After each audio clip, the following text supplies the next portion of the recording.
If something terrible happens to you, you should never ever forget it, because if you forget it, you may walk into it again. This is basically because we have not taught our children and the people in the world how to employ our faculties, then everything hurts.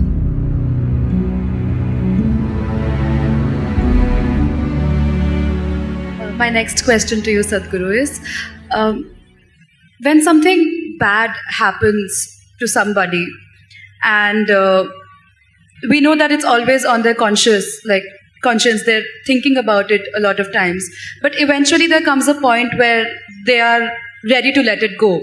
They don't want to let the past go because they feel guilty of letting it go. So why does that happen, and how do we let go of that guilt? Like, even if we take, for instance, sexual abuse, if a girl is sexually abused and eventually if she reaches a point where she is ready to overcome it, but she feels guilty to let it go because it has troubled her for a very, very long time, and not just her, the ones around her as well.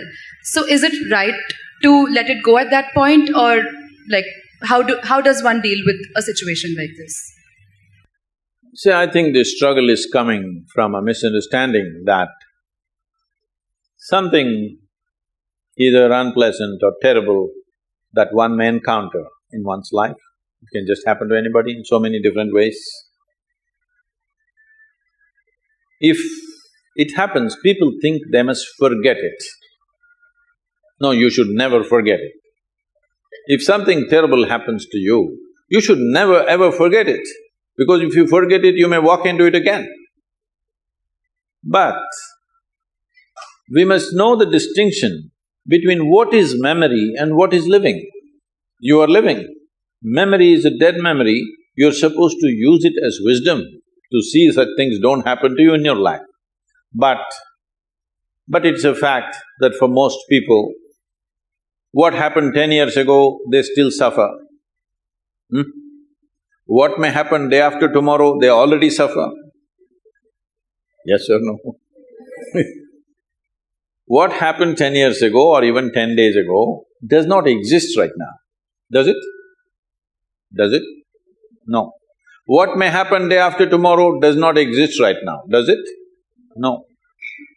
So you're suffering essentially something that does not exist. How many of you are psychology students, huh? Is there a medical term for those people who are suffering something that does not exist?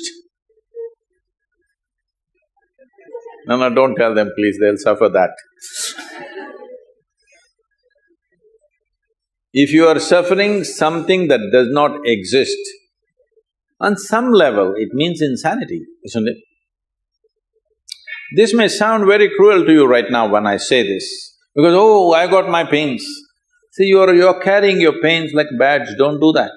When something bad happens to us, when something hurts us, we can either become wise or wounded. This is a choice we have. Either we can become wise with it or we can become wounded with it. As we already went through this, life is just a certain amount of time. It's ticking away. As you sit here now, you are 1 hour closer to the grave since you came here. Yes or no? Yes, it is. It's going away for all of us. So in this, where is the time to carry every experience like a wound? No. This must become your wisdom. If terrible things happen to you, you must become wiser than others, sooner than others, isn't it? But unfortunately, most people choose to become wounded simply because, again, in our systems of education, we have done nothing about the nature of human mind. We are busy studying frogs and cockroaches and trees and chemistry and physics and planets and everything. No attention to the nature of this one. So we don't know how to use our faculties. The greatest faculties that you have right now as a human being is, you have a vivid sense of memory. Everything that happened, you can remember as if it's alive right now. Yes? There is a repository here, there's an archive in your mind which can replay the whole video if you want. But this has become a problem. You started suffering the old movies. And there is a fantastic sense of imagination, so you already suffer a tomorrow which is yet to come. This is basically because we have not taught our children and the people in the world how to employ our faculties, how to use our memory, how to use our imagination, how to experience life right now, how to sharpen the experience now. Your whole life is happening between these three dimensions: memory, present experience and imagination.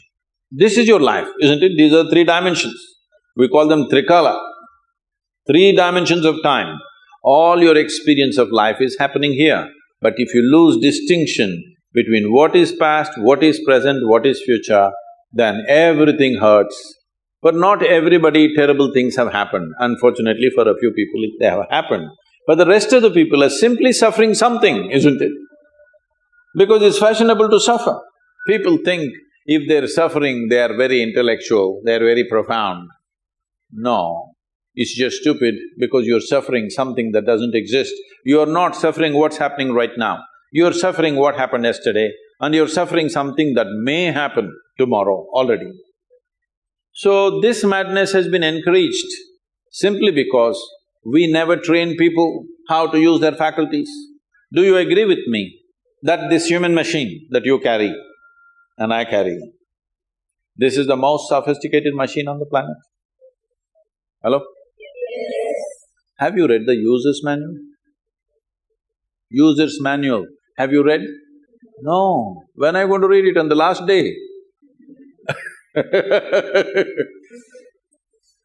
If you get a phone, if you buy a phone, should you read the user's manual in the first 3 days or after 3 years when you're discarding the phone? Earliest, isn't it? Within the first day you must read, then only you can use this phone well. The same goes for this.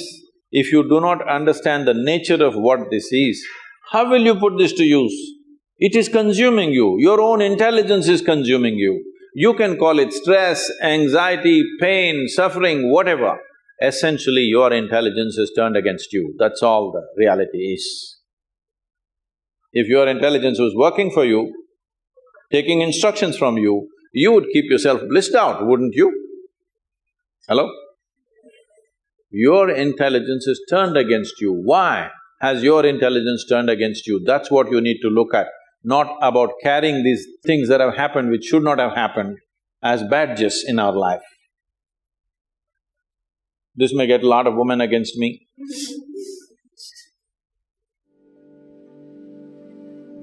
If I was against you, I wouldn't be here. Yes?